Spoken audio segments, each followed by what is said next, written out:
Muy buenas tardes, mis hermanos, Dios les bendiga. Vamos a meditar en la palabra de nuestro Dios para el devocional de esta semana y vamos a meditar en el libro de los Hechos de los Apóstoles, capítulo 6, en el versículo 10. Hechos 6:10 dice: pero no podían resistir a la sabiduría y al espíritu con que hablaba, pareciéndonos a Esteban.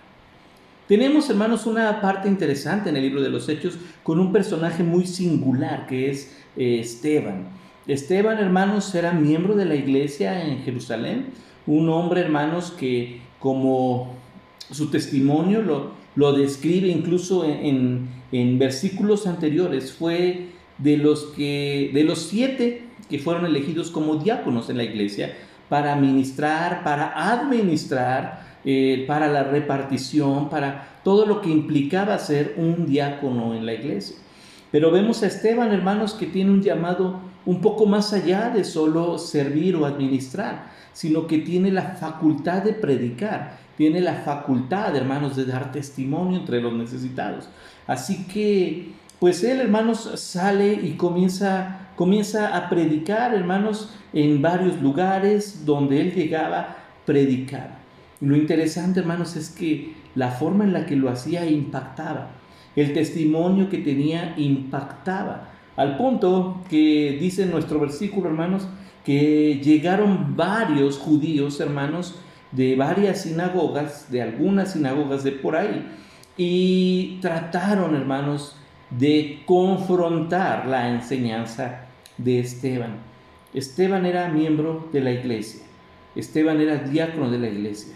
Esteban era un cristiano fiel, seguidor del Señor. ¿Y sabe qué es lo interesante?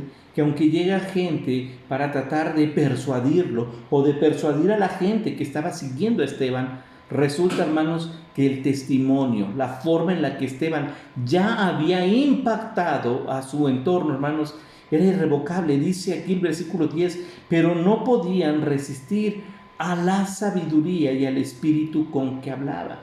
Hermanos, recordemos algo, no se trata de adquirir información o de adquirir nosotros información, conocimiento bíblico, hermanos, con el objetivo de ir y andar refutando, de ir y andar peleando. Lo que hace Esteban, hermanos, es ir y compartir el mensaje, es ir y dar testimonio donde había oportunidad. Dice versículos arriba que caracterizaba a Esteban, que hacía prodigios, hablaba de una forma increíble, lleno de gracia Esteban, lleno de poder, hermanos. ¿Sabe qué es lo interesante?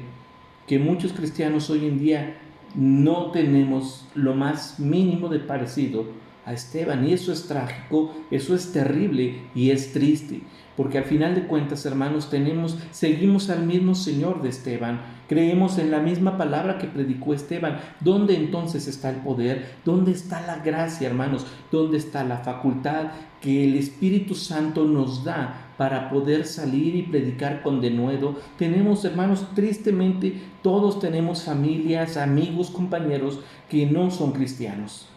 Pues debiéramos tomar ejemplo de Esteban, hermanos, para poder salir y compartir. Vivir la vida cristiana en un mundo que no ama al Señor es la parte que impacta del cristiano, hermanos. Lo que hacía Esteban simplemente era vivir como cristiano, hablar como cristiano, responder como cristiano, sonreír, agradecer, comer, todo, demostrando que Jesús es nuestro Señor.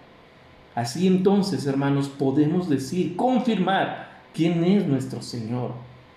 Estas confrontaciones que tuvo Esteban no fueron provocadas por él. La gente llegaba y trataba de hablar, a ver, Esteban, ¿qué pasó? Y lo que hacía Esteban era responder.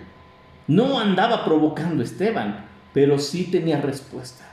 Y esto venía de Dios, hermanos, un hombre lleno de piedad, un hombre que ama a Dios, un hombre que sirve a su prójimo, un hombre que puede impactar, o sea, un cristiano. De esos cristianos, hermanos, el mundo está necesitado. Y de esos cristianos, hermanos, que Dios espera que usted y yo seamos, que vayamos, que prediquemos, que impactemos. ¿Y sabe por qué?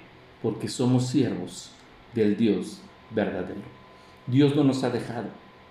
Tomemos ejemplo entonces de Esteban. Que Dios le bendiga.